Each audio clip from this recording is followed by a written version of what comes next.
नमस्कार, मैं हूं ममता तिवारी और आप देख रहे हैं सप्ताह का सबसे चर्चित शो खबर में दम है। और आज बताएंगे आपको कि आखिर क्यों कांग्रेस को एक के बाद एक झटका मिल रहा है। चुनाव से ठीक पहले ही कांग्रेस के नेता पार्टी को छोड़ना क्यों शुरू कर देते हैं, और इसी के साथ ही बीजेपी ने मिशन रिपीट को लेकर अपना पत्ता खोल दिया है। वो कौन सा पत्ता है ये भी बताएंगे, और बताएंगे आपको जयपुर में रची गई सबसे बड़ी सुरंग वाली साजिश की पूरी पटकथा और 15,000 करोड़ की योजनाओं में सबसे बड़े घोटाले का भी पर्दाफाश करने वाले। तो बने रहिए हमारे साथ और शुरू करते हैं खबर में दम है।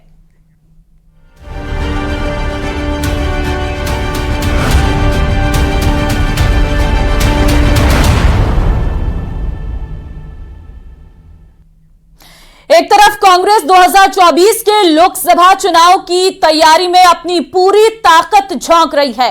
राहुल गांधी भारत जोड़ो न्याय यात्रा लेकर देश में कांग्रेस की जमीन मजबूत करने निकल पड़े हैं, तो दूसरी तरफ कांग्रेस छोड़कर उनके ही वरिष्ठ नेता या तो बीजेपी का दामन थाम ले रही है या फिर अन्य पार्टियों में चले जा रही हैं। मतलब साफ है कि कांग्रेस को झटके पर झटका उनकी ही पार्टी के नेता दे रही है। चुनाव से ठीक पहले ही कांग्रेस के नेता पार्टी को छोड़ना शुरू कर देते हैं। आखिर हाथ का साथ क्यों छोड़ रहे हैं दिग्गज, देखिए इस रिपोर्ट में।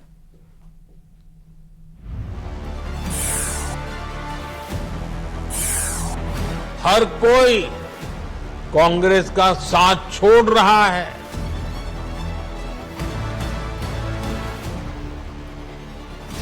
कांग्रेस में बिछड़ रहे सभी बारी बारी। कैसे होगी कांग्रेस की 24 की तैयारी?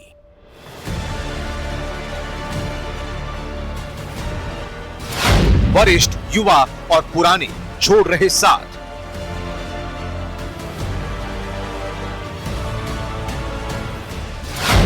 नहीं मिलेगा साथ तो कैसे जीतेगा हाथ? जी हां, जब भी कोई चुनाव पास आता है वैसे ही कांग्रेस को झटके पर झटका लगना शुरू हो जाता है। बीजेपी कांग्रेस दोनों लोकसभा चुनाव की रणनीति में बिजी हैं। राहुल गांधी भारत जोड़ो न्याय यात्रा लेकर देश में कांग्रेस की जमीन मजबूत कर रहे हैं, लेकिन कांग्रेस के दिग्गज एक के बाद एक कांग्रेस को झटका दे रहे हैं और यह सिलसिला 2019 से लगातार जारी है। महाराष्ट्र के पूर्व सीएम अशोक चव्हाण कांग्रेस को बाय बाय बोल चुके हैं। इससे पहले कांग्रेस के कई पूर्व सीएम जैसे कि captain Amarinder Singh, Ghulam Nabi Azad, N Biren Singh, SM Krishna, Shankar Singh Vaghela जैसे कई नेता कांग्रेस छोड़ चुके हैं। कांग्रेस के कई वरिष्ठ नेता एक तरफ तो पार्टी छोड़ चुके हैं, तो वहीं दूसरी ओर कई बड़े नेताओं के पार्टी छोड़ने की अटकलें लगाई जा रही हैं। महाराष्ट्र में तो कांग्रेस को एक के बाद एक प्रदेश के 3 दिग्गज नेताओं ने झटका दिया है। सबसे पहले कांग्रेस से मिलिंद देवड़ा ने इस्तीफा दिया। इसके बाद महाराष्ट्र कांग्रेस के वरिष्ठ नेता बाबा सिद्दीकी ने पार्टी छोड़ने का ऐलान कर दिया, और अब कांग्रेस के वरिष्ठ नेता और महाराष्ट्र के पूर्व सीएम अशोक चव्हाण भी कांग्रेस की नाव से उतर चुके हैं। कांग्रेस के अंदर अंतर्कलह आज से जारी नहीं है। राहुल गांधी के सबसे नजदीकी नेताओं में शामिल रहे दिग्गज भी अब बीजेपी के साथ हैं, तो वहीं सोनिया गांधी के राज्यसभा चुनाव लड़ने से कांग्रेस में अच्छा संकेत नहीं गया है। और इसका सबसे बड़ा नुकसान कांग्रेस को हो रहा है। आदिवासी नेता, और मैं कहा जाता है कि अगर राजा अपनी जो सियासत को ईमानदारी से नहीं करे तो उसके मातहत या मंत्री बगावत कर देते हैं। कहीं न कहीं जो पिछले 5 साल में कांग्रेस का शासन रहा, उनमें मंत्रियों के साथ जो व्यापार हुआ कि वो एक आरएएस के आगे पीछे घूमते थे, उससे उनका जो आत्म स्वाभिमान को ठेस पहुंची, वो भी एक कारण है। कांग्रेस से युवा नेताओं का भी मोह भंग होता जा रहा है। इसका उदाहरण है कि ज्योतिरादित्य सिंधिया, जितिन प्रसाद, हार्दिक पटेल, प्रियंका चतुर्वेदी, आरपीएन सिंह जैसे नेता हैं जो कांग्रेस से अलग हो चुके हैं। इतना ही नहीं, राजस्थान में भी कांग्रेस के नेताओं के दल छोड़ने की खबरें आ रही हैं।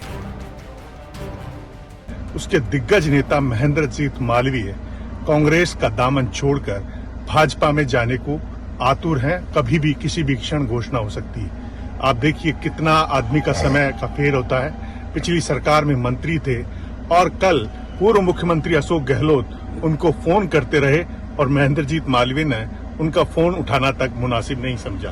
कांग्रेस के दिग्गजों का आखिर क्यों मोहभंग हो रहा है? विपक्ष में रहते कांग्रेस क्यों कमजोर हो जाती है? अब यह सिलसिला राजस्थान में भी शुरू हो रहा है। कांग्रेस के कई दिग्गज बीजेपी का दामन थाम सकते हैं।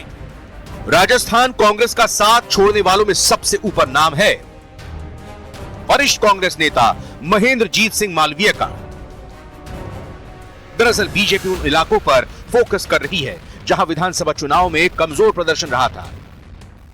ऐसे में वागड़ इलाके के कांग्रेस नेता और बागी दौरा के विधायक महेंद्रजीत सिंह मालवीय के बारे में ऐसी चर्चा है कि वो कांग्रेस छोड़कर बीजेपी में शामिल हो सकते हैं। कांग्रेस की आज स्थिति जो देश में हो रही है आप देख रहे हैं, और मैं व्यक्ति से भी कहूँ तो 13 में CLP के मेरा नाम था, 3 साल तक मंत्री नहीं बनाया, फिर अभी CLP में नाम था। कांग्रेस एक तरह से कुछ लोगों के बीच में गिर गई है। दरअसल महेंद्रजीत मालवीय का नाम नेता प्रतिपक्ष के दावेदारों में सबसे आगे था, लेकिन वो नेता प्रतिपक्ष नहीं बन सके। और ऐसा नहीं है कि महेंद्रजीत मालवीय ही कांग्रेस को झटका दे सकते हैं।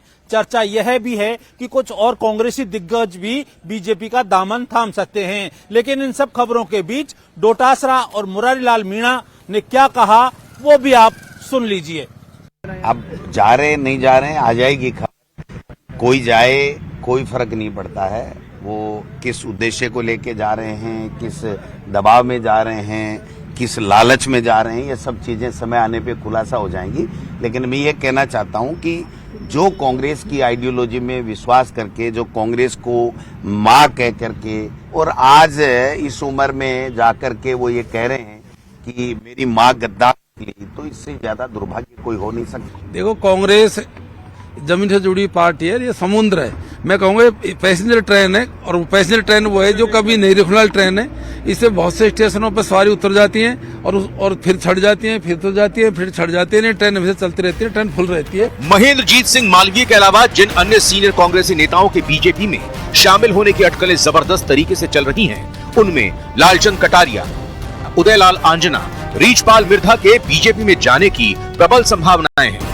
जब कोई पार्टी परिवारवाद के, वंशवाद के घोर कुचक्र में फंस जाती है तो उसके साथ ऐसा ही होता है।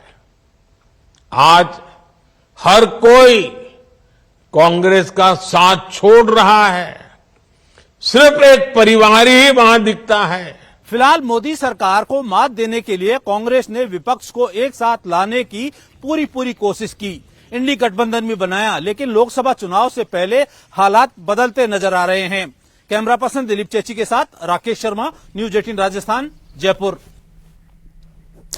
तो वहीं मरुधरा की 25 सीटें जीतने का बीजेपी ने एक बार फिर लक्ष्य लिया है और उस पर तेजी से काम भी हो रहा है।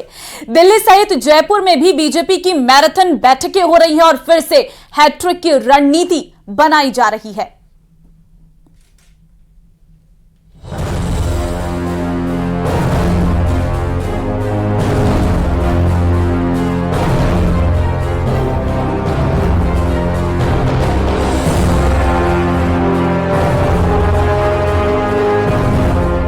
बीजेपी का 24 में 25 का प्लान। बीकानेर से अमित शाह करेंगे शंखनाद। दिल्ली और जयपुर में मैराथन बैठकें। तय हो गई रणनीति, बताएंगे क्या है नीति।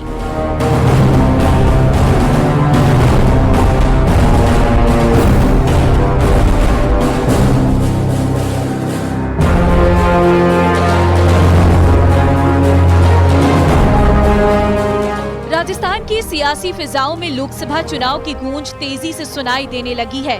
सभी दलों ने अपनी सियासी गाड़ी की बेल्ट टाइट भी कर ली है। अब सभी अंतिम गेयर लगाने की तैयारी में है।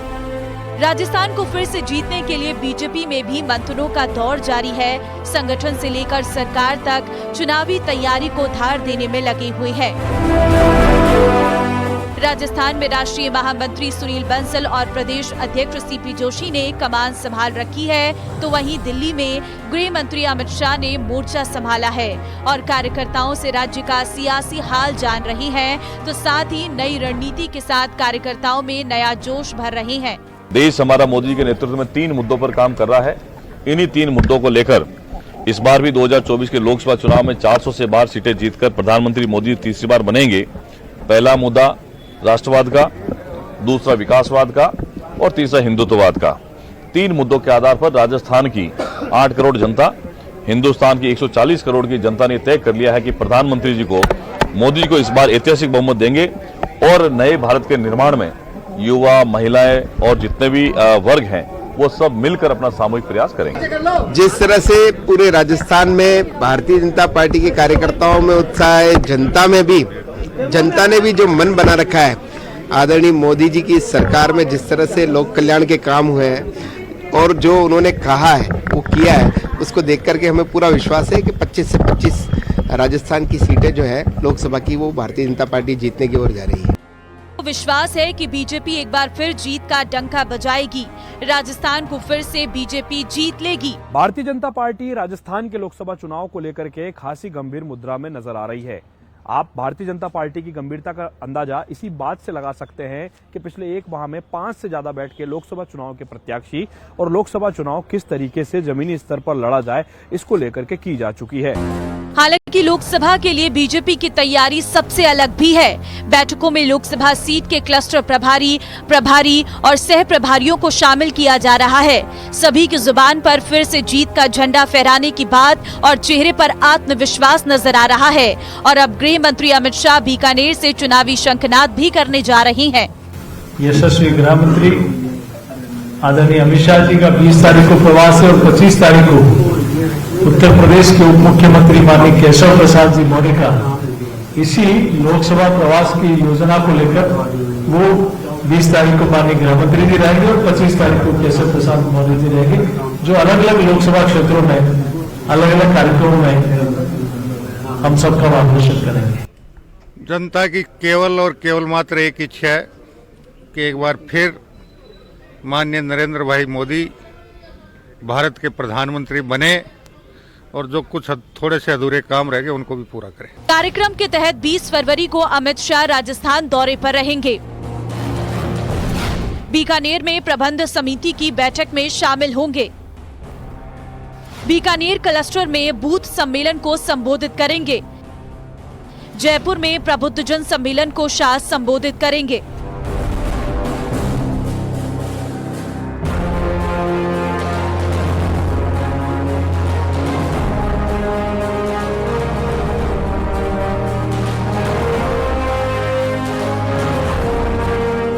जानकारी के मुताबिक अमित शाह के दौरे के बाद यूपी के डिप्टी सीएम केशव प्रसाद मौर्य 25 फरवरी को राजस्थान दौरे पर आएंगे और कई जगह बैठकें लेंगे।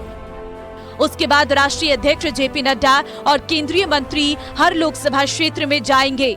20 तारीख से शीर्ष नेताओं के प्रवास शुरू हो जाएंगे, क्लस्टर्स की बैठक शुरू हो जाएगी और उसके बाद राष्ट्रीय अध्यक्ष जी, जो केंद्रीय नेता हैं, रक्षा मंत्री जी से लेकर तमाम ऐसे नेता, पार्टी के दूसरे क्रम के नेता भी हर लोकसभा में जिनका प्रवास होगा और फिर प्रदेश के नेता विधानसभाओं तक जाएंगे। कुल मिलाकर आने वाले चुनाव से पहले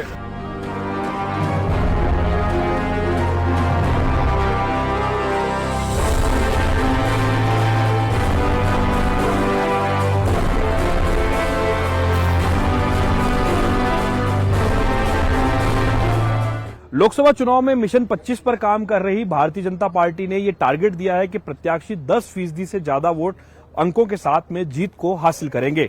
इस जीत को हासिल करने के लिए प्रधानमंत्री मोदी के चेहरे पर राजस्थान सहित पूरे देश में चुनाव लड़ा जाना है। मुद्दों की बात करें तो राम मंदिर से लेकर के धारा 370, प्रधानमंत्री मोदी की गारंटी, इसके अलावा कई अन्य मसलों को जो प्रधानमंत्री नरेंद्र मोदी अपने भाषण में कहते आए हैं, उन मसलों को जनता के बीच में रखा जाएगा। ताकि राजस्थान से लोकसभा का रास्ता आसान हो, साफ हो और सभी 25 सीटों को जीतने में भारतीय जनता पार्टी को ज्यादा मेहनत नहीं करनी पड़े। और बीजेपी गंभीरता के साथ में इस काम में जुट गई है, क्योंकि अब प्रत्याशियों को मैदान में उतारने की तैयारी पूरी की जा रही है। कैमरा पर्सन दिलीप चेची के साथ लवली वधवा, न्यूज 18 जयपुर। चलिए ब्रेक के बाद एक बार फिर से आप सभी का स्वागत है। अब हम आपको पाली से आई एक खतरनाक चोरी की खबर से रूबरू करवाएंगे, जिसमें सुरंग से तेल चोरी का खेल खेला जा रहा था। ये चोरी का खेल इतना शातिर तरीके से खेला जा रहा था कि 3 महीने तक किसी को कानो कान भनक तक नहीं लगी।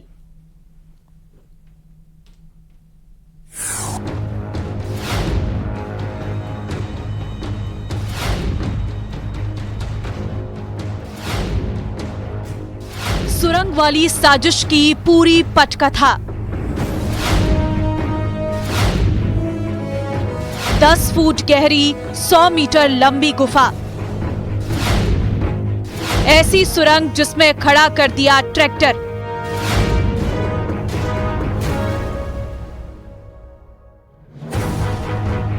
तेल चोरी की वारदात में बड़ा खुलासा।